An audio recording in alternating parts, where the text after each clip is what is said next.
নমস্কার বন্ধুরা, আশা করি সবাই ভালো আছেন, সুস্থ আছেন। আমিও ভালো আছি। আমি সুস্মিতার নতুন আবার একটা ভিডিওতে আপনাদেরকে স্বাগত জানিয়ে আর সঙ্গে নিয়ে আজকে আবার একটা ভিডিও নিয়ে আপনাদের সামনে উপস্থিত হলাম। আসলে আমরা যারা সংসারটাকে ভালোবাসি তারা কিন্তু সংসারের প্রতিটা কাজ অনেক ধৈর্য সহকারে করি, তাই না বন্ধুরা? তো আমিও সংসারটাকে খুব ভালোবাসি, আর ভালোবাসি বলেই কিন্তু ধৈর্য ধরে সমস্ত কাজ গুছিয়ে করি সকাল থেকে রাত পর্যন্ত।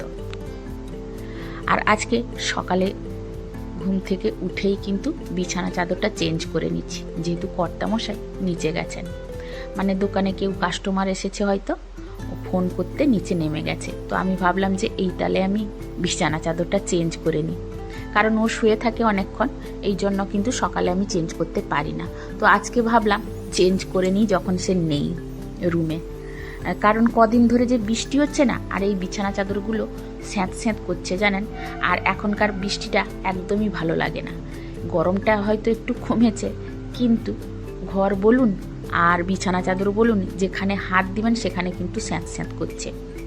তো সেই জন্য ভাবলাম যে বিছানা চাদরটাও কদিন হলো পাতানো হয়েছে, আজকে চেঞ্জই করে নিই। তো সেই কথা মতো কাজ। আর তারপরে মেয়ে গেছিলো তার বান্ধবীর বাড়িতে কালী পুজোতে। তো কালকে রাত্রে গেছিলো, সে এসেছিল না, এই সকালে এক্ষুনি এলো। তো আমি যখন বিছানা চাদরটা পাতাচ্ছিলাম সে তখন পৌঁছে গেল। তো তাই তাকে বললাম তুই একটু বিছানা চাদরটা ধরে ফেল, আমি বিছানা চাদরটা পাতিয়ে দিই, কারণ আমাদের এই খাটটা অনেকটা বড় আছে, তো বিছানা চাদরটা পাতাতে একার পক্ষে অনেকটাই লেট হয়। তো মেয়ে এসছে বলে তাকে দিয়েই কিন্তু পাতিয়ে নিলাম। আর এদিকে ঘর ঝাঁট দেওয়াও হয়ে গেল। তারপরে কিন্তু চলে এলাম চান করে পুজো করতে। আর এই বৃষ্টি ওয়েদারে ফুলটা একটু কম ফুটছে জানেন, মানে এই যে কন্টিনিউ বৃষ্টি হতে আছে না, তাতে কিন্তু ফুলটা একটু কমই ফুটছে। তো যাই হোক, যা ফুল ফুটে কিন্তু আমার ছাদ বাগানে, আমার কিন্তু ঠাকুরের কাছে মন খুলে আমি পুজো দিতে পারি। তো সেই জন্য কিন্তু কোনো অসুবিধে হয় না। আর কিন্তু এখন যেহেতু বৃষ্টি হচ্ছে না, ফুলগুলো ঠাকুরের কাছে দেওয়ার পরে পুরো ভিজে যায় জায়গাটা। সেই জন্য কিন্তু আমি দুদিন ঠাকুরের কাছে ওই ধোয়া কাপড় পাতাবো বলেও কিন্তু পাতাতে পারছি না, কারণ ফুল যখন তার পরের দিন তুলতে আসছি না, পুরো মানে ফুলগুলো গলে যাচ্ছে। তো সেই জন্য কাপড় কিন্তু এখনও পাতাইনি, ভাবলাম একটু রোদ হোক তারপরে ঠাকুরের কাছে নতুন কাপড় পাতাবো। আর পুজো দিতে আসা মানে আমার কিন্তু 1 থেকে 1.5 ঘন্টা লেগে যায়, কারণ সব কিছু গুছিয়ে দু জায়গায় পুজো করা মানে সময় তো লেগে যাবে। তো যাই হোক, সেই জন্য আমার কর্তামশাই ভয়ে কিন্তু করতে চায় না জানেন তো, লেট হয় বলে। তো পুজো করে চলে এসেছি, এবার কিন্তু সকালের টিফিনটাকে রেডি করতে হবে। আর মেয়ে কিন্তু আবার চান করে বান্ধবীর ঘরে চলে গেছে, কারণ ওদের বাড়িতে দুপুরে খাওয়ার নিমন্ত্রণ আছে। আর আজকে দুপুরে খাবো মাত্র 4 জন, ওই দোকানের বাচ্চা দুটো আর আমার কর্তামশাই আর আমি। আর এখন টিফিনে বানাচ্ছি আমাদের জন্য কিন্তু ওটসের স্মুদি। আর আজকে আবার একটু চেঞ্জ করে দিয়েছি স্মুদিটা। আর কি চেঞ্জ করেছি সেটাই আপনাদের সঙ্গে শেয়ার করছি। তো স্মুদি তো বানাতে হবে ওটস দিয়ে, তো তার মধ্যে কিন্তু আমি কি করেছি, আজকে দুধ না দিয়ে কলা দিয়েছি, দই দিয়েছি, আর একটু খেজুরি দিয়েছি, আর দিয়েছি পান। তো আজকেও কিন্তু বন্ধুরা আমি পান দিয়েছি, কারণ পানগুলো নষ্ট করব কেন। আর আমার ঠাকুমা বলে যে পান যদি খালি পেটে খাওয়া যায়, বা কোনো অ্যাসিড গ্যাস হয়ে গেলে যদি মানে খালি পান খাওয়া যায়, তাহলে কিন্তু গ্যাস অ্যাসিড অনেকটাই সরে যায়। তো যাই হোক, সেই জন্য কিন্তু পানটা দিলাম, নষ্ট করব কেন, পুজোতে এনেছিলাম, তো সেই জন্য কিন্তু দিয়ে দিলাম। আর কর্তামশাই কিন্তু বুঝতেও পারেনি, আর কোনো গন্ধও মানে পাইনি আমরা, তো সেটা কিন্তু অনায়াসেই খেয়ে নিলাম। আর টেস্ট তো বলতে গেলে খুব ভালোই হয়, তো যারা বানাননি তারা একবার বানিয়ে করে খেয়ে দেখতে পারেন। তো এই যে কিন্তু আমার রেডি হয়ে গেল ডিম পাউরুটির টোস্ট, এটা দোকানে দুটো বাচ্চাকে দিব, আর কর্তামশাইকে দিয়ে এলাম ওটস, আর আমি খেয়ে নিলাম তারপরে। আর খাওয়ার পরেই চলে এলাম সবজি গুছিয়ে নিতে। আর কর্তামশাই আজকে গেছিল বাজার, আমি আর যাইনি, কারণ বাজার বলতে বলতে আমাদের 1 সপ্তাহর বেশি হয়ে গেল বাজার একটু কিছু করা হয়নি। ওই টুকিটাকি কিছু আনা হচ্ছিল, মানে ভারী বাজার কিছু করা হয়েছিল না। আর আজকে কর্তামশাই কতটা বাজার নিয়ে এসছে দেখুন। আর এখন জল লাগা সবজি বন্ধুরা, বেশি দিন কিন্তু থাকবে না, কিন্তু তা সত্ত্বেও কর্তামশাই কতখানি বাজার করে নিয়ে এসছে দেখুন। কি বলবো বলুন দেখি, আমার কর্তামশাই হচ্ছে এরকমই মানুষ, বাজার করে নিয়ে আসতে বললে ব্যাগ ভর্তি করে নিয়ে চলে আসবে। ভালো থাকবে কি থাকবে না সেটা জানার কোনো দরকারই নেই, বললাম বাজার করে আনতে, নিয়ে চলে এসেছে এক ব্যাগ ভর্তি করে বাজার। তো সেই ব্যাগ ভর্তি বাজার গোছাতে কিন্তু আমার আজকে অনেকটা সময় লেগে গেছে।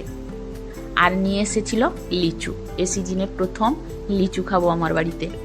তো সেই লিচু নিয়ে এসছে, সেটাও গুছিয়ে রেখে দিলাম। তারপরে সোজা চলে এলাম রান্না করতে। আর আজকে কিন্তু চিংড়ি মাছ নিয়ে এসেছে, পামরা চিংড়ি এগুলোকে আমরা বলি।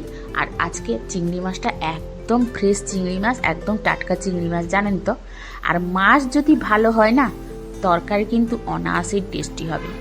তো ভাবলাম যে একটু কুমড়ো পুঁই ডাঁটা দিয়ে চিংড়ি মাছের মাথাগুলোকে দিয়ে একটা ঘন্ট করব, আর চিংড়ি মাছ আলু দিয়ে একটা ঝোল করব, আর পটলের ভাজা করব। আমি কিন্তু ওই সবজি গোছাতে গোছাতে কিন্তু পটলের ভাজাটা করে নিয়েছিলাম, আর ভাতটাও বসিয়ে দিয়েছিলাম, কারণ দেরি হয়ে যাচ্ছে দেখে। কাজটা কিন্তু সময়ের মধ্যে তো আমাকে কমপ্লিট করতে হবে, তো সেই জন্য একটু বুদ্ধি খাটিয়ে আমি এদিকে গোছাতে গোছাতে ওইদিকে পটল ভাজা আর ভাতটা বসিয়ে দিয়েছিলাম। আর যেহেতু আজকে গরম খুব একটা নেই, তো ফ্যান চালাতে হয়নি, তো সেই জন্য কিন্তু তরকারিটা ভাবলাম যে বসিয়ে দিই। আর তারপরে কিন্তু কুমড়ো ঘন্টটা আপনাদের সঙ্গে একটু শেয়ার করছি। আর বন্ধুরা, কুমড়ো ঘন্টটা কিন্তু আমি গরম মশলা দিয়ে করেছি, মানে পেঁয়াজ, আদা, রসুন, জিরে সব রকম মশলা দিয়ে করেছি। আর এই যে দেখুন, এইভাবে করে একবার খেয়ে দেখবেন। আর মাছের মাথা দিয়েছি না, চিংড়ি মাছের মাথা, দারুণ টেস্ট হয়েছিল।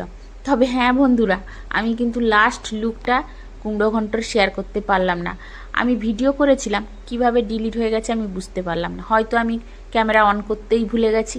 তো যাই হোক, যেটা হোক একটা মিস্টেক হয়ে গেছে, তো সেটাই আপনাদের সঙ্গে শেয়ার করতে পারলাম না। কিন্তু খেতে দারুণ হয়েছিল। আর এইভাবে গরম মশলা দিয়ে একবার যে কোনো মাছের মাথা বা চিংড়ি মাছের মাথা দিয়ে করে খেলে কিন্তু দারুণ লাগে। তো তারপরে কিন্তু চিংড়ি মাছের ঝোল করে নিচ্ছি আলু দিয়ে, আর সেটাই আপনাদের সঙ্গে শেয়ার করছি। আর আমি এখানে কি করেছি জানেন তো, মানে তেল ঢালতে গিয়ে একটু বেশি পরিমাণে ঢালা হয়ে গেছে। তখন আমি কি করলাম যে আলু আর চিংড়ি মাছটাকে একসঙ্গে মানে খুব অল্প করে ভেজে নিলাম, কারণ চিংড়ি মাছ তো খুব অল্প ভাজা হয়, বেশি ভাজা হলে কি হয়, খেতে ভালো লাগে না, ছিবড়ে মতো হয়ে যায়। তো সেটাকে কিন্তু হালকা ভাজতে হয়। তো ভাবলাম যে আলুর সঙ্গে ভেজে তুলে নিই, তো সেই মতো করেই কিন্তু হালকা ভেজে তুলে নিয়েছি। আর তেলটাও আমার বেঁচে গেল, খরচাও বেশি হলো না, তাই না বন্ধুরা। তো এইভাবেই কিন্তু আমাদের মেয়েদের বুদ্ধি খাটিয়ে কাজ করতে হয়। আর আমরা কিন্তু অনেক ধৈর্য ধরেই কিন্তু সংসারের সমস্ত কাজ গুছিয়ে করি, তাই না। আমার মতো প্রত্যেকেই এটাই করে। তো এদিকে কিন্তু আমি ঝোলটাও সেই একই মশলা দিয়ে করছি। যেহেতু মাছটা আজকে বেশ টাটকা ছিল, তো তরকারিগুলো কিন্তু দারুণ হয়েছিল। তো সেদিকে কিন্তু আমি ঝোলটা বসিয়ে দিয়ে এদিকে চলে এলাম ঘরটা মুছে নিতে। আসলে কি জানেন তো, প্রত্যেক দিন ভাবি যে আজকে ঘরটা মুছবো না, কালকে মুছে নিব, একদিন গ্যাপ দিয়ে দিই, কিন্তু তারপরে আবার মনে হয় ধ্যাত্তেরি আর একটু মুছে নিই, নাহলে ভালো লাগছে না। এই করেই কিন্তু প্রত্যেক দিন কম বেশি মোছা হয়ে যায়। আর বিশেষ করে আমাদের এই বেডরুমটা যেহেতু রাস্তার সাইডে, প্রচণ্ড ধুলো হয়, নোংরা হয়। আর এই রুমেই তো সব কিছু, মানে খাওয়া, বসা, আড্ডা মারা সব কিছু কিন্তু আমাদের এই রুমটাই হয়। তো সেই জন্য কিন্তু এই রুমটা নোংরাও বড্ড বেশি হয়। আর ধুলো উঠতে থাকলে তো কথাই নেই। আর এই যে সোফাটা আছে, সোফায় বসে খাওয়া পড়া সব কিছু হয়, তো তার জন্য একটু নোংরা বেশি হয়। তো সেই জন্য আজকে মুছবো না ভাবছিলাম, কিন্তু মুছেই নিলাম, কারণ বৃষ্টি তো হচ্ছে কদিন ধরে।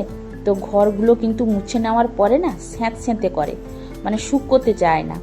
তো সেই জন্য ভাবছিলাম মুছবো না, কিন্তু তা সত্ত্বেও কিন্তু আর পারলাম না, মুছেই নিলাম। আর এই যে দেখুন, আমি এদিকে রান্না করছি, আর এদিকে মেঘ উঠেছে কিভাবে দেখুন, কালো হয়ে এসেছে। আর বলতে বলতে কিন্তু বৃষ্টিটাও নেমে এলো। আর এই যে কদিন ধরে বৃষ্টি হচ্ছে, আমার গাছগুলো কিন্তু একদম সবুজ সতেজ হয়ে গেছে, জানেন কি আনন্দটাই লাগছে কি বল। তবে যাই হোক, বৃষ্টিটা হতে কিন্তু গরমটা থেকে আমরা অনেকটাই রেহাই পেয়েছি। আমার মনে হয় এই বৃষ্টিটা সব জায়গায় হচ্ছে বলতে গেলে। তো মানুষ একটু গরমের হাত থেকে আর কিছু হোক না হোক রেহাই পেয়ে গেল, কারণ এতটাই গরম পড়েছিল যে সহ্যই করা যাচ্ছিল না। আর এই ওয়েদারে কিন্তু সংসারের কাজকর্ম করতে কিন্তু আরও ভালো লাগে। তো যাই হোক, আপনাদের সঙ্গে গল্প করতে করতে কিন্তু আমার অনেকটাই কাজ শেষ হয়ে গেল। আর এই ঝোলটা নামিয়ে নিলেই কিন্তু দুপুরের রান্না কমপ্লিট। তারপরে বাকি কাজগুলো করে নেব। বাকি কাজ বলতে ওই রান্নাঘরটা ক্লিন করব, বাসনগুলো মেজে নেব, আর ঘরটা মুছে নিলেই কিন্তু দুপুরের মতো কাজ শেষ। তো এদিকে আমার গত ভিডিওতে কমেন্ট করেছে বনশ্রী গোড়াই আইডি থেকে টুম্পা। তো টুম্পা লিখেছে, তোমাকে শাড়ি পরতে কিন্তু খুব সুন্দর লাগছে। তো হ্যাঁ, শাড়ি তো আমরা বাঙালি যারা পরতে, সবাই বাঙালি কেন, প্রত্যেক মেয়েরাই শাড়ি পরতে কিন্তু খুব ভালোবাসে। কিন্তু কি জানো তো, আমি যে দোতলায় থাকি না, প্রচণ্ড গরম হয়, মানে কী হারে যে গরম হয় বলে বোঝাতে পারবো না। আর যখন রান্নাঘরে রান্না করি তো মানে মাথা থেকে জল যেন ঝরতে থাকে। আর এই কারণেই কিন্তু আমার মাথার মানে গরমের সময় কিন্তু চুল থাকে না, ধরে ফেললেই চুলগুলো তুলে আসে সব। তো সেই জন্য কিন্তু একদম শাড়ি পরে কাজ করতে পারি না। আর এই যে দুদিন বৃষ্টি হচ্ছে, তো বৃষ্টি পড়লে কিন্তু ঠান্ডা হয় একটু, যাই হোক, তো সেই ঠান্ডাতে কিন্তু শাড়ি পরতে ভালো লাগে। তো সেই জন্য কিন্তু দুদিন পরেছিলাম।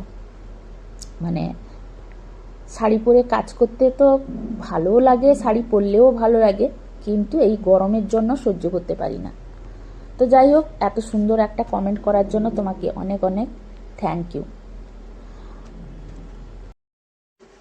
আর কমেন্ট করেছে সোনালী দাস অফিসিয়াল আইডি থেকে, লিখেছে অনেক অনেক সুন্দর হয়েছে ভিডিওটা, চালিয়ে কাজ করছিলাম, ফুল ওয়াচ করে দিয়ে গেলাম। তো তোমাকেও অনেক অনেক থ্যাংক ইউ এইভাবে পাশে থাকার জন্য। আর যেসব বন্ধুরা প্রতিনিয়ত আমার পাশে আছেন, প্রত্যেক দিন সুন্দর সুন্দর কমেন্ট করেন, তাদেরকে জানাই অসংখ্য অসংখ্য ধন্যবাদ। আর যেসব বন্ধুরা ভিডিওটি দেখার জন্য এসেছেন প্রথম, তাদেরকে জানাই ভালো লাগলে ভিডিওটা একটা লাইক, শেয়ার ও সাবস্ক্রাইব করে দিয়ে যেতে কিন্তু ভুলবেন না। তো আজকের মতো ভিডিওটা এখানেই শেষ করছি। চলে আসবো কালকে আবার একটা নতুন ভিডিও নিয়ে। ততক্ষণে সবাই ভালো থাকুন, সুস্থ থাকুন, নিজেদের প্রতি যত্ন রাখুন। তো আজকের মতো টাটা বন্ধুরা।